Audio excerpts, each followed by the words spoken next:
We are almost at the end, boys and girls. Two more chapters. And right now, Opal is looking for Winn Dixie after he ran away because of a thunderstorm. Let's find out what's going to happen next. Chapter 25. We heard music before we even got to Gloria Dump's house. We heard it almost a block away. It was guitar playing and singing and clapping.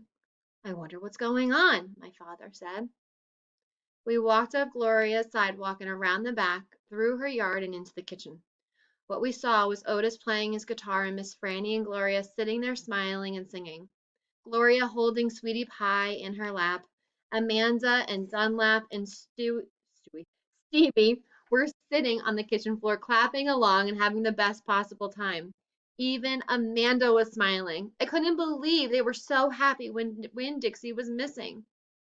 We didn't find him, I shouted out at them. The music stopped and Gloria Dump looked at me and said, Child, we know you didn't find him. You didn't find him because he was right here all along. She took her cane and poked at something under the table. Come on out of there, she said. There was a snuff and a sniff and a sigh. He's asleep, she said. He's plump worn out. She poked around with her cane again, and when Dixie stood up from underneath the chair and yawned, Winn Dixie! I hollered. Dog! Gertrude squawked. When Dixie wagged his tail and showed all of his teeth and sneezed, I went pushing past everybody. I dropped to the floor and wrapped my arms around him. Where have you been? I asked. He yawned again. How did you find him? I asked. Now there's a story, said Miss Franny. Gloria, why don't you tell it?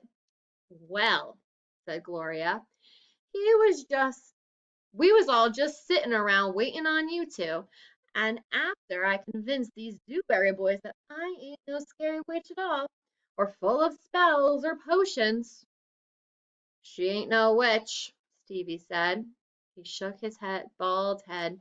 He kind of looked a little disappointed. Nah, said Dunlap. She ain't. If she was, she would have turned us into toads by now. He grinned. I could have told you that she wasn't a witch. Witches don't exist, said Amanda. They are just myths. All right now, said Gloria. What happened was we got through all them witchy things, and then Miss Franny said, why don't we have a little music while we wait for you two to get back? And so Otis played his guitar, and woo! There ain't a song he don't know. And if he don't know it, he can pick it up real quick with a hum of it. He has a gift. Gloria stopped and smiled at Otis, and he smiled back. He looked all lit up from the inside. Tell what happened, Sweetie Pie said. Tell him about the dog. So, said Gloria, Franny and me were sitting here thinking all about the songs we knew when we was girls. When we got Otis to play them, and we started singing them, teaching the words to these children. And then somebody sneezed. Sweetie Pie shouted. That's right, said Gloria. Somebody sneezed, and it wasn't any of us that sneezed. We looked around, wondering who did, thinking about maybe we got us a burglar in the house. We looked around and we didn't see nothing. So we started into singing again, and sure enough, there was another big achoo sound, like it was coming from my bedroom. So I sent Otis in there. I said, Otis, go on in there and see who's sneezing. So Otis went. Do you know what he found? I shook my head. Winn Dixie, shouted Sweetie Pie. That dog of yours was all hid underneath my bed, squeezed under like the world was about to end. He was smiling like a fool. Every time he heard Otis play the guitar, smiling so hard, he sneezed. My daddy laughed. It is true, Miss Franny said. It's the truth, said Stevie. Dunlap nodded and smiled right at me. So, Gloria Dump said, Otis played his guitar right to that dog and a little bit at a time when Dixie came creeping out from underneath my bed. He was covered in dust, said Amanda. He looked like a ghost, said Dunlap. Yeah, said Sweetie Pie, just like a ghost. said Gloria. Looked just like a ghost. Anyway, the storm stopped after a while, and the dog just settled in under my chair and fell asleep. And that's where he's been ever since, just waiting on you to come on back and find him. When Dixie, I said. I hugged him so tight he wheezed. We were out there whistling and calling for you, and you were right here all along.